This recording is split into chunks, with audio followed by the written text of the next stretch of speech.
Sir Diwakar மாதிரி ஒரு மட்டமான ஆளை நான் பார்த்ததே இல்லை சார். உலகத்திலேயே பார்த்தது இல்லை சார். வாட்டர்மெலன் ஸ்டார்ன்றது ஒரு ஸ்ட்ராங்கான ஸ்டாரா பப்ளிக்ல கால் ஊண்டியாச்சு. அவர் வந்து என் லெவலுக்கு யாருமே இல்லம்மா. நான் வளர்ந்துட்டோமா? என்னையா வளர்ந்து நீ? என்ன வளர்ந்துட்ட? மாகா பழம் தங்கமான பையன், டேலண்டான பையன். எவ்வளவு 10-15 வருஷமா இருக்கான் சார். சும்மா வச்சிருக்க முடியுமா? மக்கள் ஸ்பான்டனியஸா உங்களுக்கு பேசிக்கிட்டே இருக்காரு சார்.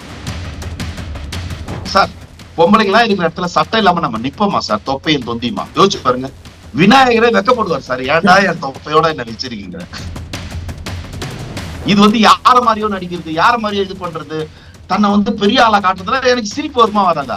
ஏ லூசு, ஏ லூசு அப்படின்னு சிரிக்கிறான். இவன் என்ன நினைச்சிட்டு இருக்கான்? நான் வந்து ரஜினிகாந்த் ஆயிட்டு நினைச்சுக்கிட்டு இருக்கான். பிரில்லியண்டா ஒரு காமெடி சொல்லி திவாகர் சிரிக்க வைத்தார் என்று எதையாவது ஒண்ணு சொல்லுங்க, நான் 1 லட்சம் ரூபாய் நான் தரேன். இதை போடுங்க.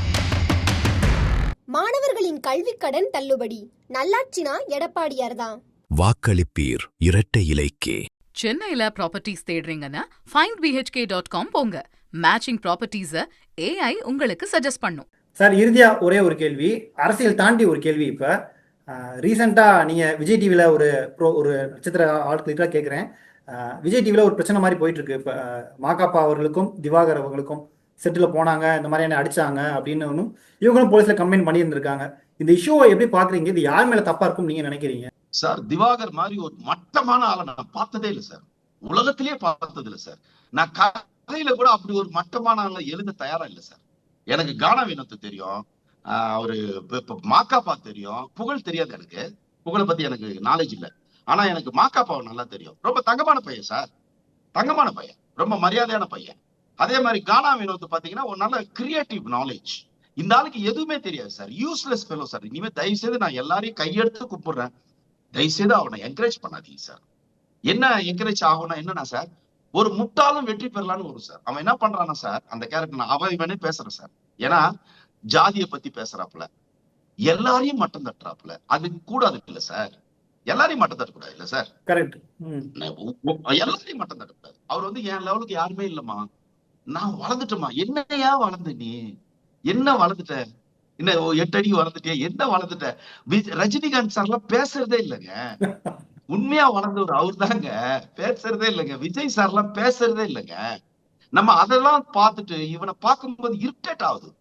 இதே மாதிரி இவன் ஏதோ பண்ணிருப்பான் சார். என்ன நடந்துக்கு நான் சொல்றேன் சார். செட்ல இவன் டார்ச்சர் பண்ணுவான் சார்.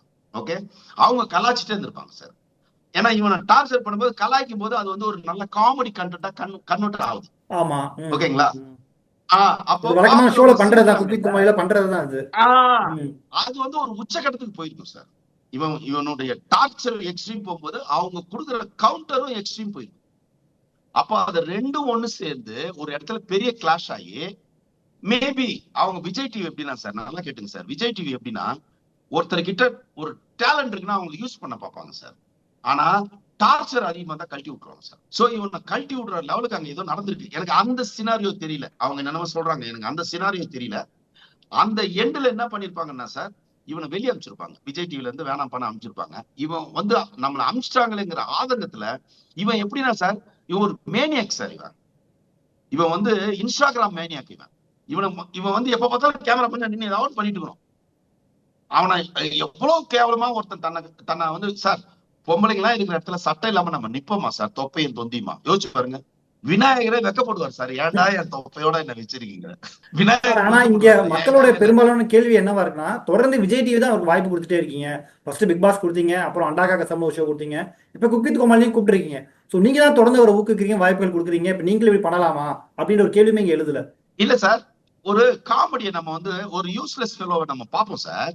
இப்போ குக் வித் கோமாளிலாம் துக்ளக் காலகட்டத்தில இருந்து சார், துக்ளக்னு சொல்லுவாங்க இல்லையா, அதாவது ஒரு ஃபன் கையை நம்ம ரசிப்போம். அந்த ஃபன் கைய உங்களை இரிட்டேட் பண்ற கையா இருந்தா உங்களால டாலரேட் பண்ண முடியாது. அவன் இரிட்டேட் தான் சார் பண்றான். அவன் ஆக்சுவலி அவன் ஃபன்னே பண்ணல. யோசிச்சு பாருங்க, நீங்க ஒரு காமெடி அவன் பண்ணிருக்கான்னு சொல்லுங்க, ஒரே ஒரு காமெடி யோசிச்சு பாருங்க. அவன் சொல்லி பரவாயில்லையா இவ்வளவு பிரில்லியண்டா பேசுறானே அவன். ஆனா நீங்க கானா வினோத்தை நீங்க ஒரு 10 வாட்டியாவது நீங்க ரசிச்சிருப்பீங்க அவனோட பிரில்லியன்ட்டுக்கு. இது வந்து யார மாதிரியோ நடிக்கிறது, யார மாதிரியோ இது பண்றது, தன்னை வந்து பெரிய ஆளா காட்டுறதுல எனக்கு சிரிப்பு வருமா வராதா? ஏ லூசு, ஏ லூசு அப்படின்னு சிரிக்கிறான். இவன் என்ன நினைச்சிட்டு இருக்கான்? நான் வந்து ரஜினிகாந்த் ஆயிட்டேன்னு நினைச்சுக்கிட்டு இருக்கான். ஓகே, சோ இதுல அவங்க சார் நானே சார் நான் ஃபர்ஸ்ட் வீக்கே நான் வெளியே வந்ததுக்கு காரணம் யார் தெரியுமா சார்? இவன் தான் சார். நீங்க வெளியே வர காரணமே திவாகர் தான். திவாகர் தான் ஃபர்ஸ்ட் காரணம். ரெண்டாவது பார்வதி அப்போ அப்புறம் லேட்டரா அந்த அம்மா கொஞ்சம் ரியலைஸ் பண்ணிடுச்சு. ஃபர்ஸ்ட் வீக்ல அவங்க பண்ண டார்ச்சர்னா எனக்கு அப்படிலாம் நான் ஒரு இடத்துல இருக்கணும் அவசியமே இல்லை சார். நம்ம எல்லாத்தையும் பார்த்துட்டோம்ல, அப்படிலாம் பல்ல கட்சிட்டு இருக்கணுமா என்ன? எல்லாத்தையும் பார்த்தாச்சு. அதனால சரி ஃபர்ஸ்ட் வீக்கே கிளம்பிடலாம் தான் நான் கிளம்பி வந்தேன். ஏன்னா இவனோட ஆட்டிடியூட பார்த்தாலே எனக்கு பயமா இருந்தது சார். எனக்கு என்னடா இப்படி ஒரு, நீங்க ஏதாவது ஒரு பேசுறீங்கன்னா டக்குன்னு உங்க மேல வம்பு இழுப்பான் சார். நீங்க நல்லது சொல்ல போவீங்க, உங்களுக்கு பிடிச்ச வம்பு இழுப்பான். இப்போ ஒண்ணு இல்ல, போலீஸ்காரங்கிட்டே வம்பு இழுப்பான். நீங்க வேணா பாருங்க, இதோட கடைசி சீன் நான் சொல்றேன். போலீஸ் ஐயோ வேணாம், இல்ல போலீஸ் எப்பவுமே இப்படிதான், போலீஸ் நீங்க ஒரு பக்கமா தான் இருப்பீங்க, போலீஸ் கிட்ட வம்பு இழுப்பான் சார். அவன் அப்படிப்பட்ட ஆள் அவன். பாருங்க நீங்க போலீஸ் அவனை தூக்கி வச்சு மிதின்னு மிதிக்குதா இல்லையான்னு பாருங்க நீங்க. Okay sir. அவன் தொப்பை எல்லாம் வெளியே வர அளவுக்கு போலீஸுக்கு வந்து போலீஸ் ரொம்ப கோவத்துல இருக்கு சார். எவ்வளவு மிதிக்க ஆள் கிடைக்காம போலீஸ் அலையுது. இவன் போய் மாட்டிருக்கான். மாக்கா பல தங்கமான பையன், டேலண்டான பையன், எவ்வளவு 10-15 வருஷமா இருக்கான் சார். சும்மா வச்சிருக்க முடியுமா? மக்கள் அவன் ஸ்பான்டனியஸா உங்களுக்கு பேசிக்கிட்டே இருக்காரு சார். மக்களை ரசிக நீங்க அதான் சார் பிரில்லியண்டா திவாகர் எனக்கு நான் வந்து 1 லட்சம் ரூபாய் தரேன் சார். பிரில்லியண்டா ஒரு காமெடி சொல்லி திவாகர் சிரிக்க வைத்தார் என்று எதையாவது ஒண்ணு சொல்லுங்க, நான் 1 லட்சம் ரூபாய் நான் தரேன். இதை போடுங்க. இல்ல மக்களுக்கு சொல்லுங்கன்ற நான். மக்கள் தெரியணும் சார். இவன் என்னமோ மக்கள் இவனை ரசிக்கிறாங்கன்னு நினைக்கிறான், இவனை குப்பையா பாக்குறாங்கன்னு இவனுக்கு தெரியல. இவனுக்கு அதுதான் இங்க நடக்கிற குழப்பம். அதை அவங்க காமெண்ட்ஸ் என்ன நடத்திருக்காங்க சார், அவங்க ஓவரா கலாச்சிருப்பாங்க சார். அவ்வளவுதான் சார், அவ்வளவுதான். ஆனா இதுக்கு யாரா காரணம்னு பாத்தீங்கன்னா அது முழுக்க திவாகராதாக இருப்பாப்ல, வேற யாரும் இருக்க மாட்டாங்க. ஏன்னா கானா வினோத்தை பத்தி எனக்கு தெரியும் சார். கானா வினோத்லாம் அந்த வெளியே வரும்போது அவனுக்கு அப்படி ஒரு மரியாதை சார். கானா வினோத்துக்கு எவ்வளவு ஒரு மரியாதை கொடுத்தாங்க மக்கள். உனக்கு அப்படி இல்லாம பண்ணாங்க. உன்ன ஒரு காமெடி பீஸ் நீ சார். அவனுக்கு காமெடி பீஸ்ன்றதே தெரியல சார். எனக்கு அதான் சார் வேதனையாரு.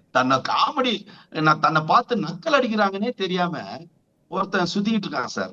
அதனால நான் இதுல வந்து குற்றவாளி யாருன்னு பார்த்தா இவன் தான் சார், திவாகர். நேரத்தை ஒதுக்கி இவ்வளவு விஷயங்கள் ஷேர் பண்ணிட்டதுக்கு ரொம்ப நன்றி சார்.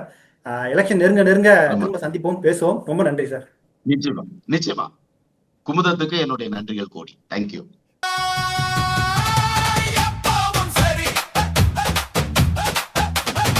நல்லாட்சினா எடப்பாடியார் தான். வாக்களிப்பீர் இரட்டை இலைக்கே. சென்னையில ப்ராப்பர்ட்டிஸ் தேடுறீங்கன்னா findbhk.com போங்க. மேட்சிங் ப்ராப்பர்ட்டிஸ AI உங்களுக்கு சஜஸ்ட் பண்ணும்.